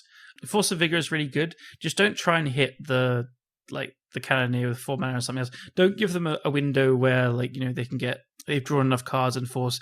If they play like I know there's a Saga and any other artifact early, just slam it off. So I've definitely felt like playing the deck, I felt like if they just play a Force of Vigor early on, the deck really relies on getting a bunch of artifacts in play to be able to like kind of go off with the Thoughtcast and Thought Monitors. So if you have a chance to kind of just like kill a Seat of the Synod and a Lotus Petal at the end of your turn, even if they can set the Lotus Petal for mana, you can't do anything there. So you just take those kind of trades and you do it. And if you can stumble their early development, it can slow them down quite a lot. Yeah, that's actually like the cards that I've been hitting with Force of Vigor out of Fs the most. Like usually something like Mox Opal and Urza Saga. Yeah. Or sometimes the odd like City of Traders in there. Chalice of the Void not as often, but I guess that's just like a function of Fs, not boring. Yeah. Yeah, like it's still a card that can randomly wreck you, but a lot of times when I play against the deck, I just like wreck their mana. One little thing I'll say: if you're playing against Urza Saga and you have instant speed removal, kill it in response to the first trigger. This is something that people just never do against me. If you kill it in response to the first trigger, they don't get the mana out of it, and that can time walk them as well. Naughty little tricks. Yes, yeah. No one does it against me, and every time I'm like, oh shit, I know they could do it, please don't do it, and they just don't yet. So yeah, it's almost that weird moment, right? When you play like it's your second land, and you're like, okay, can I just have the mana? Okay, let's just... And then they kill it end of turn, and you're like, thank you so much. Man, by the way, have you seen like alterations of Kappa Cannon yet? Because I haven't, but I want to see Blastoise alterations. No, I haven't. That would be so cool. I mean, the card was literally created to have Blastoise alterations. Yeah, it'll definitely be happen. By the way, when is it actually going to get cheaper? because I actually put in the price history, because everybody has been telling me, oh, like the drop rate is actually relatively high for a card this expensive. Yeah, it's only 80 tickets or something now still. Awesome. I still haven't, I've played it like for 2 leagues total. I thought I'd be playing this card constantly, but no, I don't know. I don't know what they're doing. It's still expensive. It's still silly. Maybe it's going to come down eventually. Like I trust people when they tell me the numbers say it's going to come down, but I just, it's been a month now or something. I hope it's going to come down. I think I saw that they made the drop rate. They adjusted it? They adjusted it. I think so, but it's obviously not enough. But I think they did it once. Yeah, Jordan called it literally play to win on Magic Online right now. yeah. Pay to win, not play to win. We always play to win. I don't. We try to avoid paying to. By the way, in speaking of pay to win, did you see that Anurag discovered that there's literally a whitelist on Magic Online? Well, technically yes. There's something called a whitelist. If that does what you think it does, is another question. Yeah, it does something else. I think you're just trying to get people rustled up. I just laughed when that was like the biggest meme, and yeah. I did see that tweet. He tweeted about it, and then I can't remember who. Someone got up in arms about it. Where it's like, this is really irresponsible to do. It's like, dude, it's obviously not a real thing. Chill. Wait, somebody actually took that seriously? Like, yeah. There's you can pay Wizards money and then you get better top decks. Like, how would that even work? I think they were just like, you should know better than to post obviously fake things and like wind people up. And it's like, it's just trolling. Yeah, I mean, it wasn't even fake. It's like, it's a whitelist, but I think the way I understand it, it's more like for detecting bots as opposed to like real players or something. I don't know. That makes sense, yeah. Yeah. So in that sense, maybe we all are actually on the whitelist because Wizards by now thinks that our accounts are like real players. So that's the perfect moment to sell them to. I don't even know what like illegal bots would be doing on Magic Online. I don't know. I'm definitely on like, how can some person play so badly? He's got to be a bot. Okay. Cool. So I think before we close it out, we have a question from one of our supporters, Franco Boli. And Franco's asking, what deck beats 8cast? I think we already talked about that, right? But he's asking for the next level, like which deck beats the decks that beat 8cast? And he's suggesting either elves or a hard control list with tons of dress down and terminus. Oh no, okay, so I got it wrong. So he thinks elves beats that deck.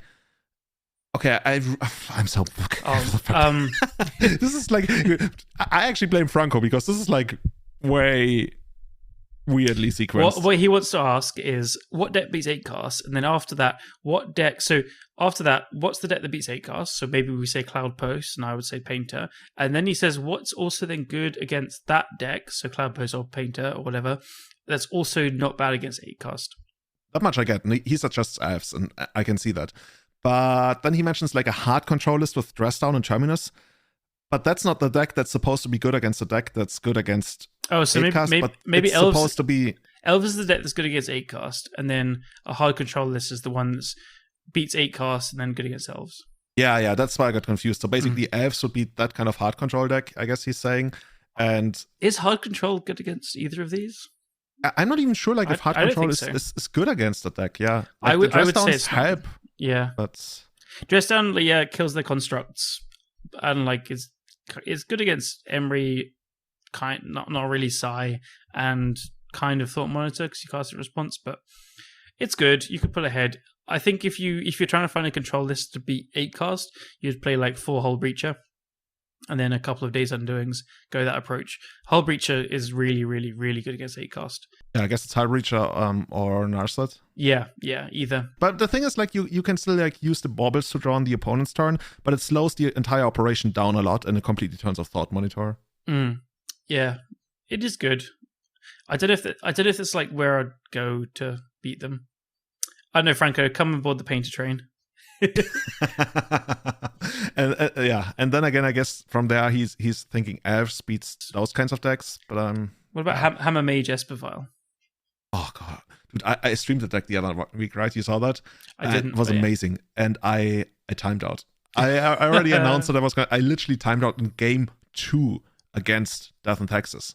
And I already announced it because I have quite a lot of experience playing Espervile on Magic Online. And it literally is the only deck where from the very first turn I have to make myself play fast. Otherwise, I might time out in Vile Mirrors. And if I don't time out, then my opponent times out. Like, I literally think like 30% of the games I played with Vile Mirrors involving Esper Vile ended in somebody timing out and not like a win on the battlefield or something. They're just so and grindy. I knew it when I was going into the ones stream. And, yeah, it's not even like people say, oh yeah, there's lots of triggers. Like, yeah, but you can press F2 and then trigger's gone. This is a secret trick. You're here first. yeah. There's so many actions to take. Yeah, so many things coming up and so many things neutralizing each other, and it's part of why it's such a great feeling. But if you already know it's gonna be a problem, if you haven't played the deck, like I haven't played it in a couple of months at least, maybe half a year, and if you're streaming it, you know you're gonna time out, and that I did in game 2.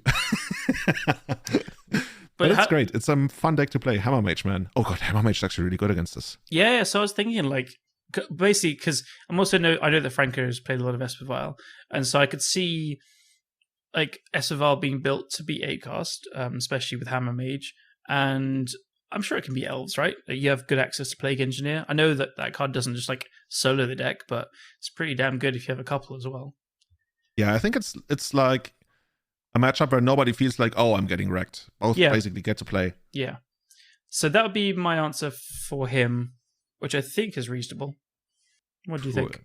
I don't have enough experience with playing 8-cast to be fully honest. Like, I played one league with it, and I've looked into everything, and I'm definitely gonna think that the decks that we mentioned are gonna be favored against it.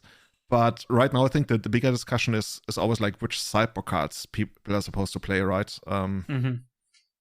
Yeah, does feel like also like sorry to interrupt you there. It's also like in Legacy, you don't pick up a deck because it's good against, well, maybe the best deck in the format. That's not how it works. Like you play a deck that you generally think is in a good position in the format or that you like, and then you usually like build that deck with the other big good deck in mind. But it's not like in Standard where there's like 4 decks competing and then you pick the one that beats like 2 and loses to the third. Yeah. I feel like at the moment, sideboard cards matter almost more than ever than in Legacy. Does that make sense to you? Yeah. Like, I can see that. Apart from maybe Delver, where I feel like a lot of the kind of fair decks are either playing 8 removal spells to beat Delver game 1, and then they're like having loads of sideboard cards for combo. And I guess like some cards are trying to cross over a bunch, but I've never felt like whole matchups revolve around a sideboard card like Meltdown, and you're siding in 4 Force of Negations against Delver to beat the one sideboard card. I haven't seen that dynamic for, I don't know, I guess a long time. But maybe... Yeah, I mean, it used to be a thing in Modern, right? Like, Modern didn't have pitch counters, but the whole idea of sideboard cards being much more important used to be a Modern thing. Yeah. And people like usually said that as a negative thing, but it doesn't really feel that like that in Legacy right now. I don't think so either.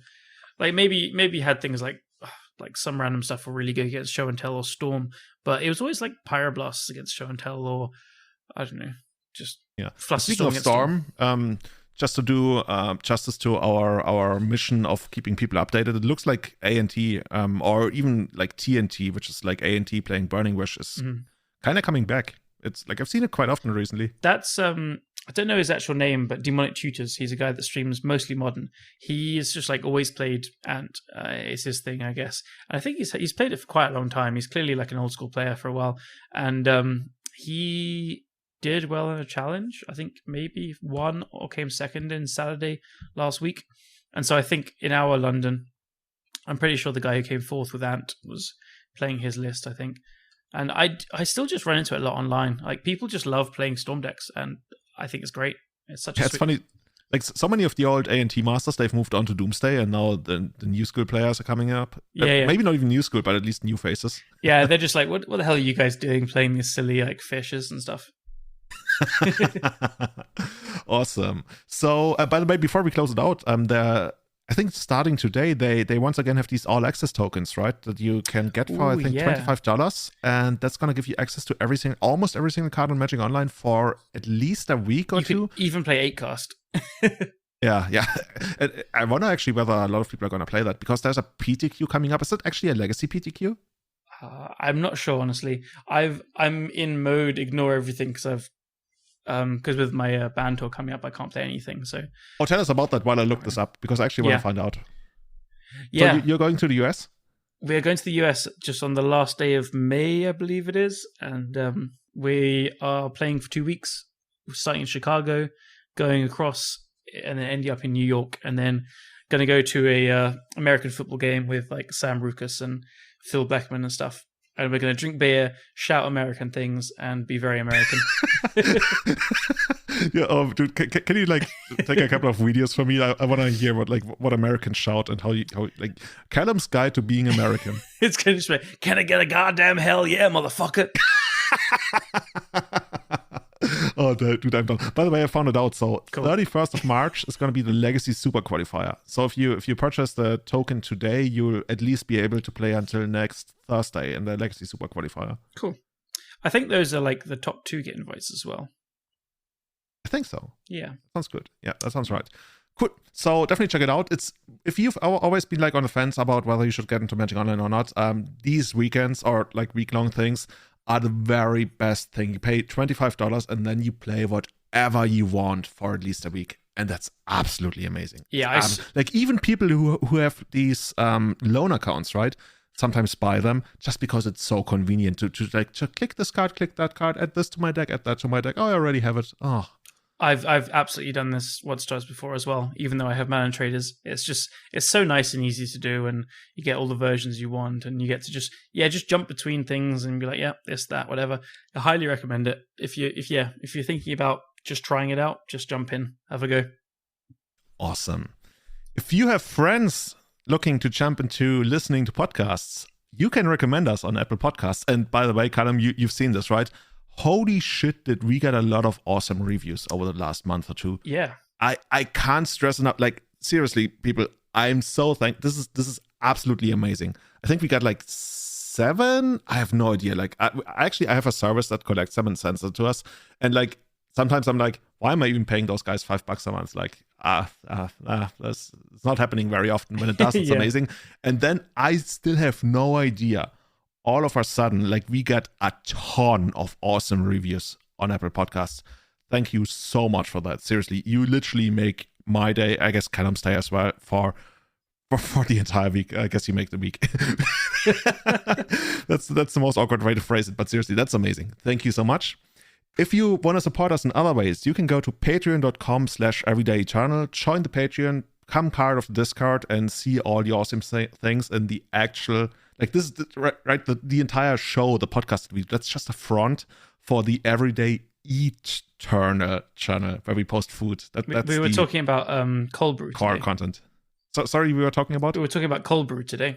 I think. And how I have no idea how that works. Like, I literally had no idea that you can literally brew coffee without like adding heat. I thought it was just like you guys were trolling me or something. we would never troll you. Don't worry. Yeah.